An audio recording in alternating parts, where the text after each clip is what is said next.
Hello friends, welcome to my channel, your channel Target with Bhaik Maru. Hey guys, welcome back again. We have started our first lecture of conjunction and this is second part of conjunction. If you have not watched that video, part number 1, this is not useful for you. So I would like to request you all the guys who are watching this lecture for the first time of conjunction, please go in description, find the link, click it and watch it first and then after come to this video. Now, in this lecture we will start alternative disjunctive conjunction number 4 and that is otherwise. Last લેક્ચરમાં આપણે alternative ડિસજંક્ટિવ શરૂ જ હતું. Alternative એટલે બેમાંથી એકની જ્યારે choice કરવાની હોય એને અલ્ટરનેટિવ કહેવાય. એમાં આપણે ઈધર ઓર નીધર નોર આ દરેક વસ્તુ જોઈ, ઓર જોયું. અહીંયા આગળ આપણે ચર્ચા કરવાની છે અધરવાઇઝ. અધરવાઇઝ સાથે જ આપણે પાછી ચર્ચા કરીશું ઓર એલ્સ. બંનેનો અર્થ થાય છે નહીતર.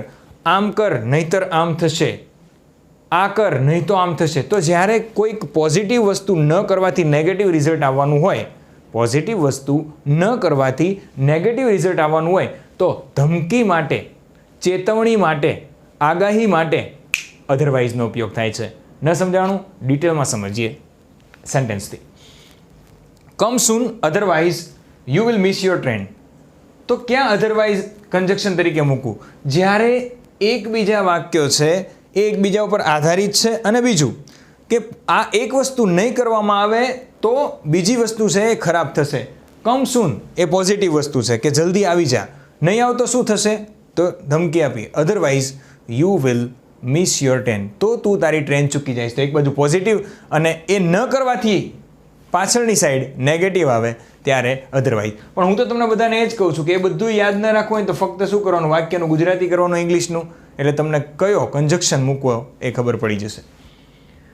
વર્ક હાર્ડ પોઝિટિવ વસ્તુ છે ને, work hard you will be failed negative વસ્તુ છે.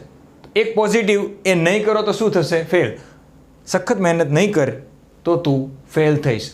સખત મહેનત કર, વર્ક હાર્ડ, નહીંતર તું ફેલ થાઈશ. Do as I say, leave my office.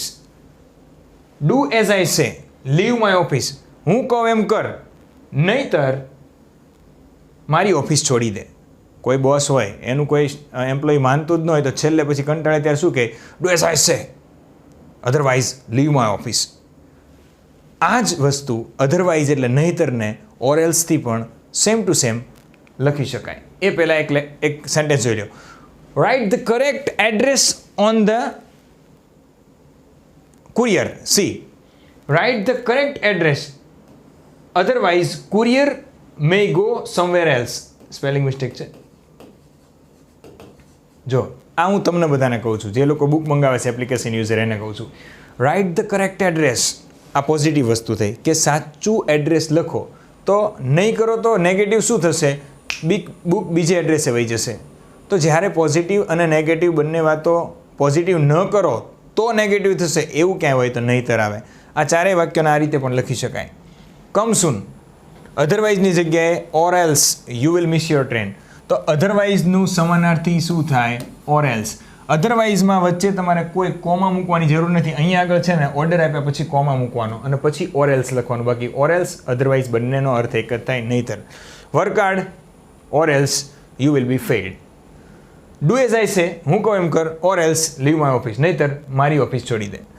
Right the correct address or else courier may go somewhere else, નહીં તો કુરિયર બીજે ચાલ્યું જશે. તો અહીંયા આગળ અધરવાઇઝ અને ઓર એલ્સ બંનેનો ઉપયોગ એક જ છે. અધરવાઇઝમાં કોઈ કોમા નથી મૂકવાનું, ઓર એલ્સમાં હુકમ આપ્યા પછી કોમા મૂકવાનું છે. મોસ્ટ ઓફ અધરવાઇઝ અને ઓર એલ્સમાં વાક્ય છે આજ્ઞાર્થ વાક્ય છે. આ બધા જ વાક્યો કેવા છે? આજ્ઞાર્થ વાક્યો. ઇમ્પરેટિવ સેન્ટેન્સ આપણે ડિટેલમાં ભણ્યા હતા. આજ્ઞાર્થ વાક્યો કોને કહેવાય? શરૂઆતમાં જ્યારે ક્રિયાપદ આવે અને બીજા પુરુષને જ કહેવાનું હોય તો એ આજ્ઞાર્થ વાક્ય કહેવાય. પછી છે એડવર્સેટિવ કન્જક્શન. એડવર્સેટિવ એટલે કેવું મિત્રો? એડવર્સ, જો પ્રોસ્પરિટી એટલે શું થાય? ચડતી. એડવર્સિટી એનું વિરોધી છે, પડતી. તો વિરોધવાચક સંયોજકોને એડવર્સિટી કન્જક્શન કહેવાય. તો સીધી વસ્તુ છે, એક વાક્યના ટુકડામાં જે હશે એનાથી વિરુદ્ધ બીજા ટુકડામાં હશે ને વચ્ચે વિરુદ્ધવાચક સંયોજકો હશે. ડિટેલમાં જોઈએ કયા કયા છે. પહેલું છે બટ.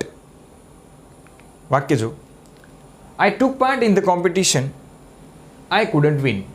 કોમ્પિટિશનમાં ભાગ લીધો, જીત્યો નહીં, તો આ એકબીજાની શું થઈ ગઈ? વિરોધી વાત થઈ. સીધી જ વસ્તુ છે. ભાગ લીધો પરંતુ હું જીતી શક્યો નહીં, હું જીત્યો નહીં. C, I took part in the competition, પછી અહીંયા ખાલી જગ્યાએ આઈ કુડન્ટ વિન.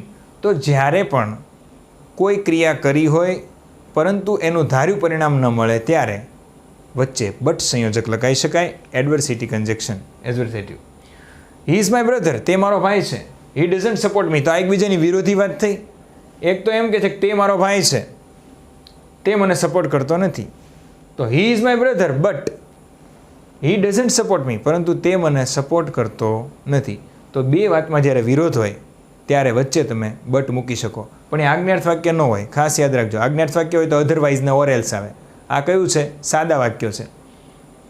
એવું જ છે એડવર્સેટિવ કન્જક્શન એક સ્ટીલ અથવા યેટ, બંનેનો અર્થ સેમ જ થાય છે. સ્ટીલ એટલે હજુ પણ, યેટ એટલે છતાં પણ. નેવર્થલેસ પણ એનું સમાનાર્થી છે. જો ઘણા નેવર્થલેસ પહેલી વાર સાંભળ્યું હોય તો નેવર્થલેસ એટલે પણ છતાં પણ થાય. જોઈએ, સ્ટીલ તમે ક્યાં ભણ્યા હતા? તો કે કાળમાં એક વખત વાત થઈ હતી. યેટ એ પણ કાળમાં થઈ હતી. તો હજુ પણ છતાં પણ પૂર્ણ કાળમાં આપણે ચર્ચા કરી હતી યેટની. તો સી લેફ્ટ હિમ બિફોર 2 years. તેણીએ તેને 2 વર્ષ પહેલાં છોડી દીધો. સી મિસિસ હિમ, તેણી તેને યાદ કરે છે. એક વસ્તુ તો એવું કહે છે કે તેણીએ તેને છોડી દીધો. છોડી દીધો તો યાદ કરાય, ન કરવો જોઈએ. છતાં પણ યાદ કરે છે. તો અહીંયા ખાલી જગ્યા પરીક્ષામાં પૂછે તો પહેલાં 2 વાક્યો આ અને આ વાક્ય વાંચવાનું. તેણીએ 2 વર્ષ પહેલાં તેને છોડી દીધો, પછી ખાલી જગ્યા છે ત્યાં. સી મિસિસ હિમ, તેણી તેને યાદ કરે છે. સી મિસિસ હિમ કયો કાળ છે? સાદો વર્તમાન કાળ. ચાલુ વર્તમાન કાળને ક્રિયાપદને છેડે એસ લાગે ને, તો સી ત્રીજો પુરુષ એકવચન, એસ કે સાદો વર્તમાન કાળ. એક તો તે છોડી દીધો અને પાછી હજી યાદ કરે છે. તો આપણે ગુજરાતીમાં કેમ બોલીએ? આમ બોલીએ, તેણીએ તેને 2 વર્ષ પહેલાં છોડી દીધો, છતાં પણ, હજુ પણ તેણી તેને યાદ કરે છે. તો છતાં પણ અને હજુ પણ એટલે શું થાય? સ્ટીલ અથવા યેટ. બહુ સહેલું છે. 2 વાક્યો વાંચી અને અર્થ કાઢો. મગજમાં 4 ઓપ્શનમાંથી કન્જક્શન ફિટ કરતા જાઓ. એક જવાબ સાચો મગજમાં લાગે, ટીક કરીને આવતા રહ્યો. ખોટું નહીં પડે, એ જ સાચું હશે. બહુ ડીપમાં ઉતરશો તો તમને સાચું ટીક કરવાના છે અને જગ્યાએ ખોટું કરીને આવશો. વાક્યનું ગુજરાતી કરો એટલે ઇંગ્લિશ આવડી જાય. I studied here before 15 years ago. I studied here before 15 years ago. હું 15 વર્ષ પહેલાં અહીંયા ભણ્યો. પછી અહીંયા ખાલી જગ્યા છે પરીક્ષામાં. પછી અહીંયા બીજું વાક્ય છે, ઇટ ઇઝ ફેમસ સ્કૂલ. તે ફેમસ સ્કૂલ છે. 15 વર્ષ પહેલાં હું ભણતો હતો અને આજે પણ એ સ્કૂલ ફેમસ છે. તો શું આવ્યું? છતાં પણ. I studied here before 15 years still yet it is famous school. હવે ખાસ યાદ રાખજો, જ્યારે સમયની વાત આવે ને ત્યારે સ્ટીલ મૂકવું અને ફક્ત પરિસ્થિતિની વાત આવે ત્યારે યેટ મૂકવું. બેમાંથી એક મૂકો તો ચાલે, પરંતુ મેં તમને કીધું એ તમને ગ્રામેટિકલી વધારે સ્પોકનમાં કામ આવશે. ગ્રામેટિકલી કામ આવશે, સ્પોકનમાં કામ આવશે. જ્યારે એક્ઝેક્ટ સમય આપ્યો હોય ત્યારે સ્ટીલ મૂકજો. અહીંયા જો સમય આપ્યો છે 2 years 15 years સ્ટીલ, પણ સમય ન હોય, ખાલી સિચ્યુએશન હોય ત્યારે યેટ મૂકવાનું. કેમ? તો એક ઉદાહરણ જોઈએ. વેન આઈ ટર્ન અરાઉન્ડ, સમય નથી આવ્યો. જો when I turn around she was still waving her hand. When I turn around she was still waving her hand. હું પાછો ફર્યો, એકચ્યુઅલી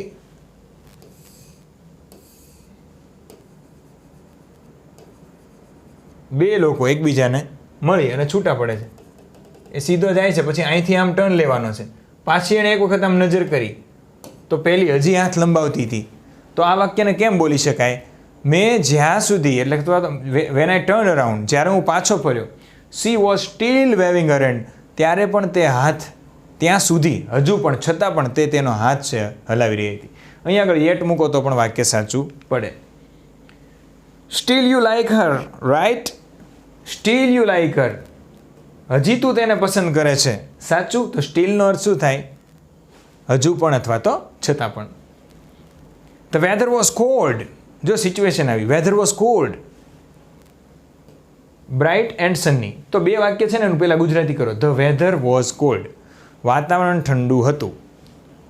પછી બીજું વાક્ય અહીંયા ખાલી જગ્યા હશે, બ્રાઇટ એન્ડ સન્ની. તો વાતાવરણ ઠંડુ હોય તો કેવું હોય? બ્રાઇટ ન હોય, થોડું અંધારું હોય, અને સન્ની એટલે તડકો ન હોય એવું આપણા મગજમાં. પણ અહીંયા કેવું છે? વેધર ઠંડુ હતું છતાં પણ પ્રકાશિત અને ઉજ્જવલિત હતું. તો વચ્ચે શું આવે? છતાં પણ, એટલે yet. Her advice seem strange, I believe she is right. પહેલા વાક્યમાં એમ કે છે હર એડવાઇસ, તેની સલાહ સ્ટ્રેન્જ લાગે છે, અચરજ પમાડે એવી લાગે છે. બીજું વાક્ય એમ કહે છે I believe she is right, તેણી સાચી છે. એક તો તને સલાહ કેવી લાગે છે? સ્ટ્રેન્જ લાગે છે, અટપટી.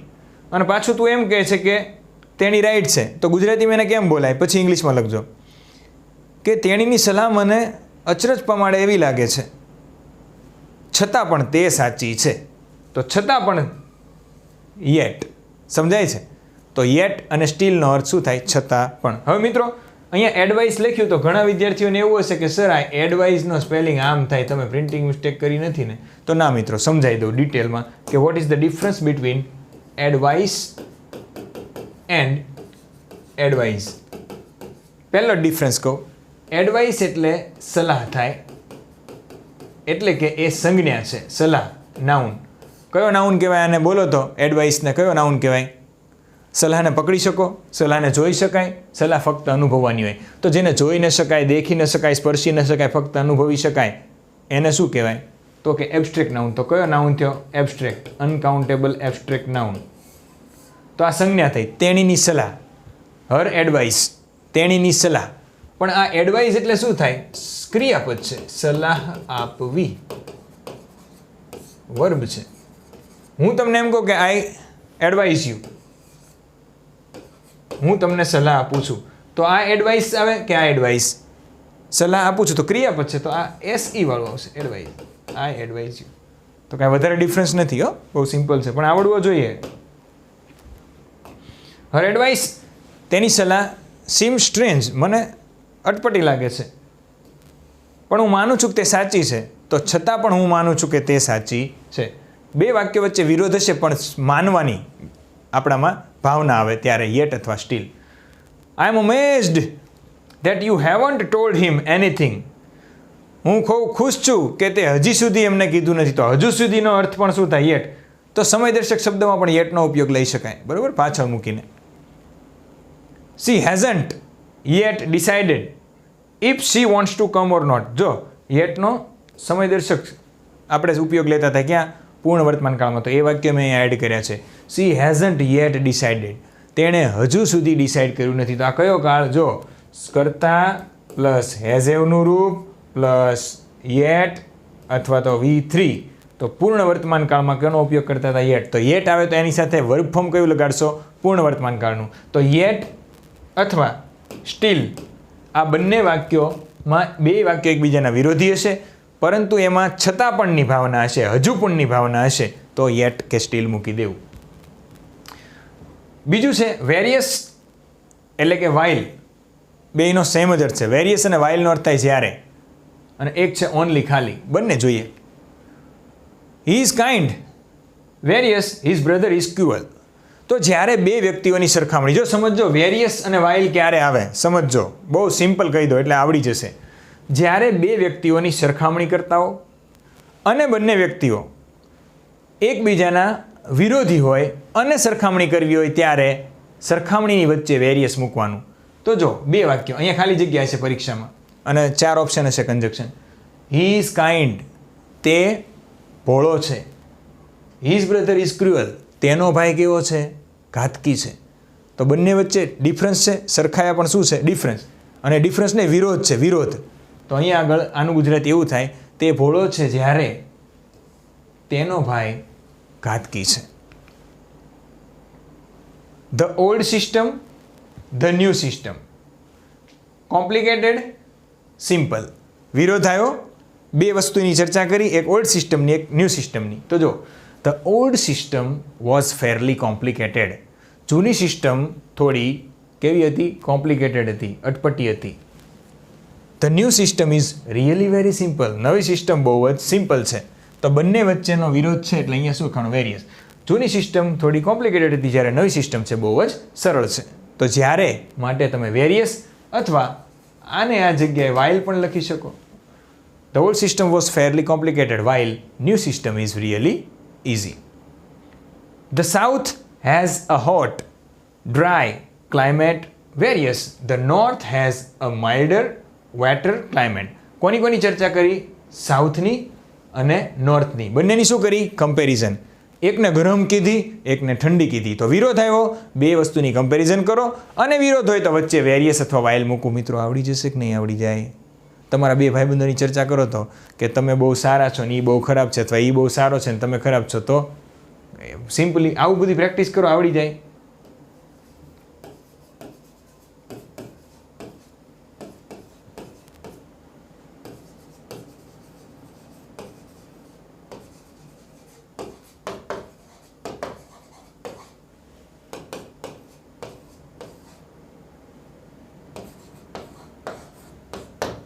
અહીંયા હોટનો અર્થ પાછો અમસ્તો જ મેં હોટ લખ્યું છે, ગરમ, તેજ સ્વભાવનો, એંગ્રી સ્વભાવનો, બરાબર?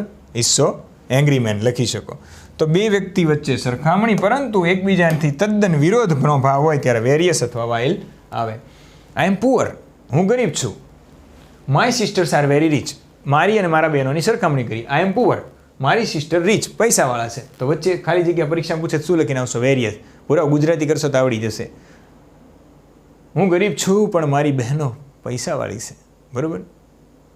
તો ભાઈ તું કાંઈક મહેનત કરવા માંડ, કમાવા માંડ અને તારી બેનને ખુશ થઈને અમીર થઈ અને બેનને કાંઈક આપ, મોજ આવશે, મોજ. while you help her, she doesn't help anyone. તો જો whileનો આ રીતે અર્થ થાય, while you help her, she doesn't help anyone. તો સરખામણી થઈ, એક વિરોધ જ થયું ને, તું એને મદદ કરેશ જ્યારે તેણી કોઈની મદદ કરતી નથી. તો આવા વાક્યોમાં પણ whileનો ઉપયોગ લઈ શકાય કે જ્યારે તમે પોઝિટિવ વસ્તુ કરતા એનાથી વિરુદ્ધ જ નેગેટિવ વસ્તુ થતી હોય ત્યારે પણ while આવે, બરાબર? while you help her, જ્યારે તું એને મદદ કરે છે, she doesn't help anyone, તેણી તો કોઈને મદદ નથી કરતી. તો બંને વચ્ચે કમ્પેરિઝન આવી અને વિરોધ પણ આવ્યો, એટલે ત્યાં પણ while મૂકી શકાય, બરાબર? આને વેરિયસથી બનાવું તો વેરિયસ ફરજિયાત વચ્ચે આવે. you help her, various, she doesn't help anyone. પણ while છે તો આગળ મૂકી શકાય. Okay? while I like pop music, my husband hates it. જ્યારે મને પોપ મ્યુઝિક ગમે છે ત્યારે મારા પતિ એને નફરત કરે છે. તો પતિ અને પત્ની વચ્ચે સરખામણી છે અને વિરોધવાચક છે એટલે while અથવા વેરિયસ આવે. while ને આગળ મૂકી શકાય, વેરિયસ ફરજિયાત વચ્ચે મૂકવું પડે. while I am lazy, જ્યારે હું આળસુ છું, my sister really hard working, મારી બહેન છે ખૂબ સખત મહેનતુ છે. he is careful, તે કેરફુલ છે. while I take risk, તેની એટલે મારા ભાઈબંધની સરખામણી કરી અને મારી સરખામણી કરી, બંને વચ્ચે વિરોધ છે. જે વ્યક્તિ કેરફુલ હોય એ રિસ્ક ન લે અને જે રિસ્ક લે એ કેરફુલ ન રહે. તો શું કીધું? He is careful. પરીક્ષામાં પૂછે ખાલી જગ્યા તો તમારે લખવાનું ઓપ્શનમાં બેમાંથી એક જ હશે, કાં while હશે કાં વેરિયસ હશે. શું લખીને આવશો? વેરિયસ. પાક્કું છે? Are you sure? But first of all I would like to advise you again, whenever you are confused from 4 option, what should you do? You should first put option A and then make it Gujarati. Then you try for second option, then third option and fourth option. What you find most appropriate, just mark it. It will be right. 4 માંથી એક ને તમે ખાલી જગ્યામાં મૂકો, ગુજરાતી કરો, સાચું લાગે ને એ ટીક કહીને આવતા રહ્યો. બીજો તો કોઈ ઓપ્શન જ નથી. ઓનલી એટલે ખાલી. He was all right, only he was fatigue. તે ઓલ રાઇટ સારો જ હતો, only he was fatigue. Fatigue એટલે ફાટી ગયો હતો. ફાટી ગયો અર્થાત થાકી ગયો હતો એમ. તો તમને એક નવી વોકેબ્યુલરી મળી. ફટીક એટલે થાકી ગયેલું, બરાબર? થાકવું. He was all right. હવે અચાનક આપણી સાથે આપણા સ્ટાફમાં કે આપણી ફ્રેન્ડ સર્કલમાં કે કોઈ પણ જગ્યાએ કોઈ વ્યક્તિ હોય અચાનક પડી જાય, બહુ કામ કરીને આવ્યો, તો બધા આપણે ચિંતામાં આવી જઈએ. એટલે બધા પૂછે શું થયું હતું? એમ પાછો ઊભો થઈ ગયો હોય તરત જ. He was all right. Only he was fatigue. Only એટલે ખાલી તે થાકેલો હતો. Don't worry, I am satisfied. ચિંતા ન કરો, હું સંતોષ છું. I was checking the system. ખાલી હું સિસ્ટમ ચેક કરતો હતો. તમારી વસ્તુ આપી છે સારી જ છે, આઈ એમ સેટિસ્ફાઈડ, પણ એ તો હું ખાલી સિસ્ટમ ચેક કરતો હતો. કે દુકાનમાં જઈએ એટલે વસ્તુ હોય એટલે બધું ચેક કરીએ કે ભાઈ આ બટનથી શું થાય, આ બટનથી શું થાય, બરાબર, આ બટનથી શું થાય, હે ને. લાઇટ પડે છે, પડે છે, તો તમારી વસ્તુથી હું સેટિસ્ફાઈડ છું. બટ અથવા only I was checking the system. તો બટ તમે લખશો તો એ વાક્ય ખોટું નથી, પણ અર્થ ફરી જાય. બટ એટલે હજી શંકા છે, પણ હું સિસ્ટમ ચેક કરતો હતો. અને અહીંયા શું કીધું? Only I was checking system. Don't worry, I am satisfied, only I was checking system. કે હું સિસ્ટમ ચેક કરતો હતો, ખાલી સિસ્ટમ ચેક કરતો હતો. ખાલી શબ્દ બોલો ને ત્યારે ભાવ પોઝિટિવ હોય, એટલું યાદ રાખવું. હવે નેવરથલેસ. નેવરથલેસનો અર્થ પણ છતાં પણ થાય. જો નેવરથલેસ એટલે છતાં પણ. I don't like you. જો આમાં ખાસ યાદ રાખજો, નેવરથલેસમાં કેવું હશે?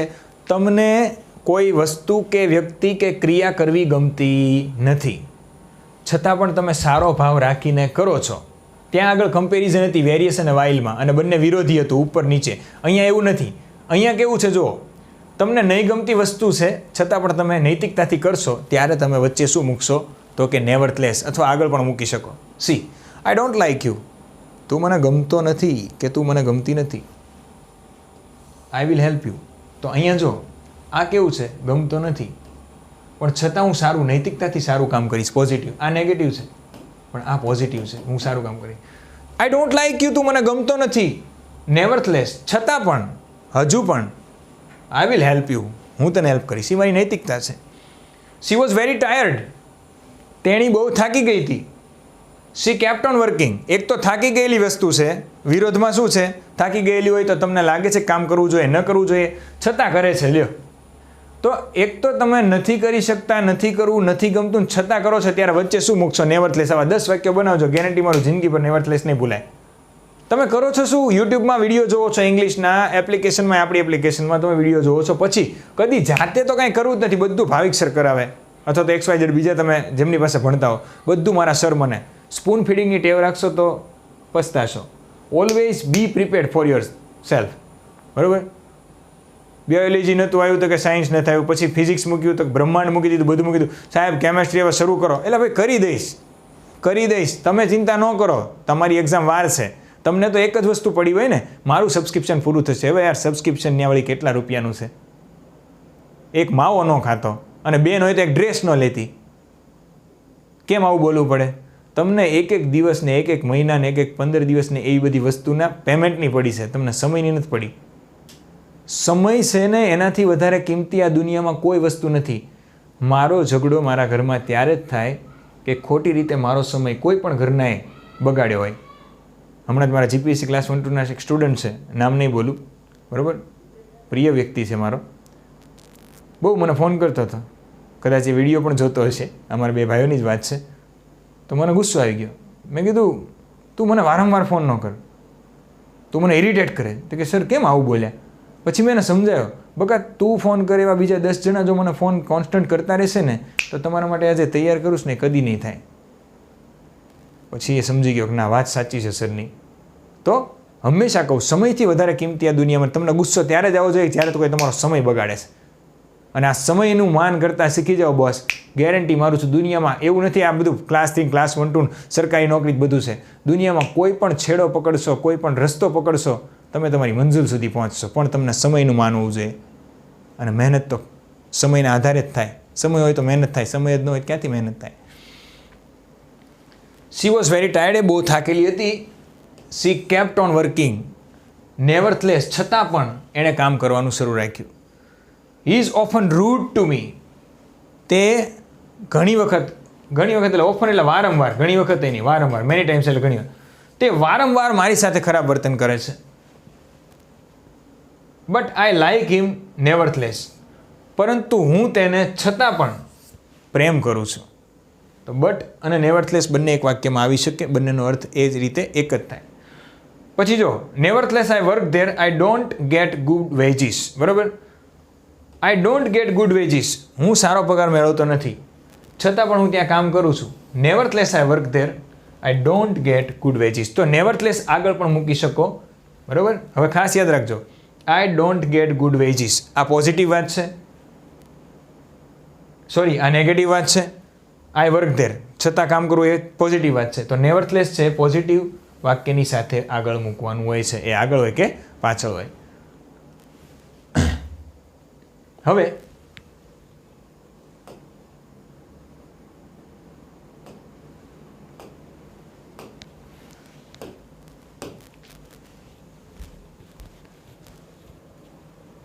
લાસ્ટ છે ઇલેટિવ કન્જક્શન્સ, ફોર, ધેરફોર, સો અને કોન્સિક્વન્ટલી. હવે આ ચારે ચાર ફોર, ધેરફોર, સો, કોન્સિક્વન્ટલી આ બધાનો એક જ અર્થ થાય છે.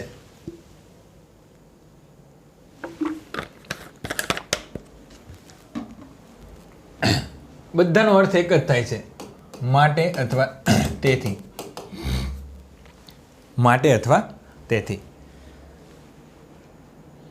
જ્યારે એક ક્રિયા કરવાથી જ બીજી ક્રિયા થતી હોય ત્યારે આપણે તેથી કહીએ છીએ. દાખલા તરીકે, હું બીમાર હતો તેથી હું આજે સ્કૂલમાં આવી શક્યો નહીં, શાળામાં આવી શક્યો નહીં. હું બીમાર હતો એ પહેલું કારણ થયું, અને શાળાએ ન આવી શક્યો એ એની પાછળનું પરિણામ થયું. તો કારણની પાછળ પરિણામ હોય તો આમાંથી એક આવશે. આગળ પરિણામ હોય ને પાછળ કારણ હોય, બરાબર, તો બીકોઝ આવશે. સમજાવું પહેલાં, પછી આની ઉપર જઈએ. જો I was sick.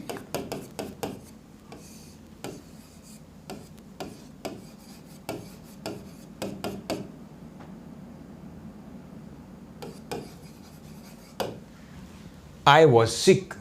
I couldn't come. હું બીમાર હતો, હું આવી ન શક્યો. તો આમાં કારણ શું છે? બીમાર હો. પરિણામ શું છે? હું આવી ન શક્યો. તો આગળ કારણ હોય,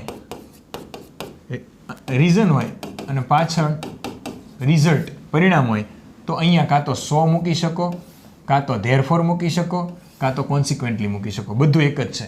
પણ આવું વાક્ય હોય, આગળ પરિણામ હોય, આઈ કુડન્ટ કમ, હું આવી શક્યો નહીં,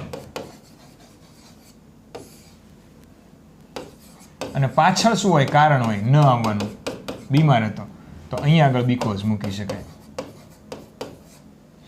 આઈ couldn't come because I was sick. તો બહુ સહેલું છે. હવે આમાં કાંઈ વધારે ટાઈમ બગાડવાનો નથી, ફટાફટ તમને હું સમજાવું. She will pass for she works hard. પહેલાં આપણે ફોરનું જોઈએ, પછી આમાં જઈએ. ચલો, ફોરનું બાકી છે. She will pass for she work hard. તેણી જે માટે મહેનત કરે છે તેથી સફળ થશે. તો સી વિલ પાસ, તેણી પાસ થશે. તો અહીંયા ફોરનો અર્થ થાય છે કેમ કે સી વર્ક્સ હાર્ડ. તો અહીંયા બીકોઝનું સમાનાર્થી કહી શકાય. She will pass because she works hard, એ પણ સાચું છે. અને સી વિલ પાસ પછી અલ્પવિરામ મૂકીને ફોર મૂકો, સી વર્ક્સ હાર્ડ, તો પણ બંનેનો જવાબ સાચો છે. બીકોઝ મૂકો કે ફોર મૂકો, બંને સમાન છે. સી વર્ક્સ હાર્ડ, તો જો આનું ઊંધું, આ આગળ વયું ગયો. હવે સી વર્ક્સ હાર્ડ અને આ પાછળ આવતું રહ્યું સી વિલ પાસ. તો શું થાય? બીકોઝ અથવા તો ફોરની જગ્યાએ શું મૂકી દેવાનું? ફોર અથવા તો સો અથવા તો કોન્સિક્વન્ટલી અથવા તો therefore. C works hard, so C will pass. તેણી મહેનત કરે છે તેથી તે પાસ થશે. હી ફેલ્ડ, પાછળ શું આપ્યું? પરિણામ. તો હવે પાછળ પરિણામ હોય તો આપણે સો મૂકતા હતા. આ પરિણામ આગળ આપ્યું ને પાછળ કારણ આપ્યું. હી ડીડન્ટ રીડ વેલ, તો શું આવશે? ફોર. જો he failed because he didn't read. તો હી ડીડન્ટ રીડ, આ શું છે? કારણ છે. પરિણામ શું આવ્યું? એ ફેલ થયો. તો આગળ પરિણામ અને પાછળ કારણ હોય તો બીકોઝ અથવા તો અલ્પવિરામ કરીને ફોર. જો આગળ કારણ હોય સી વર્ક્સ હાર્ડ અને પાછળ પરિણામ હોય સી વિલ પાસ, તો સો કોન્સિક્વન્ટલી અથવા તો ધેરફોર કાંઈ પણ મૂકી શકો. હી ડીડન્ટ રીડ વેલ, આ શું થયું? કારણ થયું. તેણે સારી રીતે વાંચ્યું નહીં. હી ફેલ્ડ, પરિણામ મળ્યું, ફેલ થયો. તો આગળ કારણ ને પાછળ પરિણામ, તો so therefore consequently. He didn't work hard and therefore, અને તેથી હી ફેલ્ડ ઇન એક્ઝામ. આગળ શું છે? કારણ, પાછળ પરિણામ, એટલે ધેરફોર કોન્સિક્વન્ટલી અથવા સો કાંઈ પણ મૂકી શકો. Dhoni played with sportsman spirit. Dhoni ખેલદિલીથી રમ્યો. તો આ શું થયું? કારણ. એન્ડ ધેરફોર, અને તેથી he will always be missed. આ પરિણામ કે ભાઈ જે રમ્યો છે ખેલદિલીથી, એટલે આખી દુનિયા એને હંમેશા યાદ રાખશે. I got there really early. Got there એટલે પહોંચવું. I got there really early, ત્યાં હું ખૂબ વહેલો પહોંચ્યો. I was first in line, આ પરિણામ છે. I was first in line, હું લાઇનમાં પહેલો હતો. તો શા માટે? તો કે આઈ ગોટ ધેર અર્લી. તો આગળ શું છે? કારણ, અને પાછળ પરિણામ. તો સો, ધેરફોર અથવા કોન્સિક્વન્ટલી આવશે. All the band members are sick. બધા જ બેન્ડ મેમ્બર છે વગાડવાવાળા એ બીમાર છે. આ શું છે? કારણ, અને પાછળ પરિણામ છે. We must reschedule the concert. આપણે આ કોન્સર્ટનો પ્રોગ્રામ છે અને ફરીવાર રીશેડ્યુલ કરવું એટલે એકચ્યુઅલી સ્કેડ્યુલ બોલાય, બટ આપણે રીશેડ્યુલ બોલીએ, રીસ્કેડ્યુલ એમ બોલાય કે ફરીવાર સ્કેડ્યુલ બનાવવું પડશે. તો આગળ શું આવ્યું? બીમાર છે. તો આ કારણ અને પાછળ પરિણામ. તો કાં તો ધેરફોર એ મૂકી શકો, કાં તો તમે સો પણ મૂકી શકો, અને કોન્સિક્વન્ટલી પરીક્ષામાં કાંઈ પણ પૂછે. ગુજરાતી કરશો તો આમાંય આવડશે. રાજ ડીડન્ટ વર્ક હાર્ડ. સો અથવા કોન્સિક્વન્ટલી હી ફેલ્ડ. રાજે સખત મહેનત કરી નહીં, તેથી રાજ્ય ફેલ થયો. સો કોન્સિક્વન્ટલી હી ફેલ્ડ. શી ફાઇલ્ડ અ કમ્પ્લેન અગેન્સ્ટ હિમ. તેણીએ તેના વિરુદ્ધ કમ્પ્લેન, ફરિયાદ દાખલ કરી. તો આ શું થયું? કારણ. પરિણામ શું મળશે? He will be called by court. Court એને બોલાવશે. તો આને વચ્ચે પરીક્ષામાં ખાલી જગ્યામાં પૂછે તો શું લખશો? She filed complain against him. હવે ફાઇલ કરી તેથી કંઈક આવશે ને, તો so consequently therefore he will be called by court. તો કન્જક્શનમાં આપણે બીજું ઘણું શીખ્યા. કન્જક્શન છે એની પ્રેક્ટિસ જ્યારે કરશું ને ત્યારે 4 ઓપ્શનમાંથી હું તમને કહીશ કઈ રીતે જવાબ આપવો. આ તો ફક્ત શું હતો? કન્સેપ્ટ હતો. હજી ઘણા બધા કન્જક્શન છે એ બાકી છે. જો તમને આવી સરળ ભાષામાં ઇંગ્લિશ શીખાતું હોય અથવા સમજાતું હોય તો પ્લે સ્ટોર ઉપર જાઓ, ટાર્ગેટ વિથ ભાવિક મારું રિલોડેડ એપ્લિકેશન ડાઉનલોડ કરો, ડેમો લેક્ચર્સ જો ગમે તો જ પ્રીમિયમ કરો. જય હિન્દ, જય ભારત.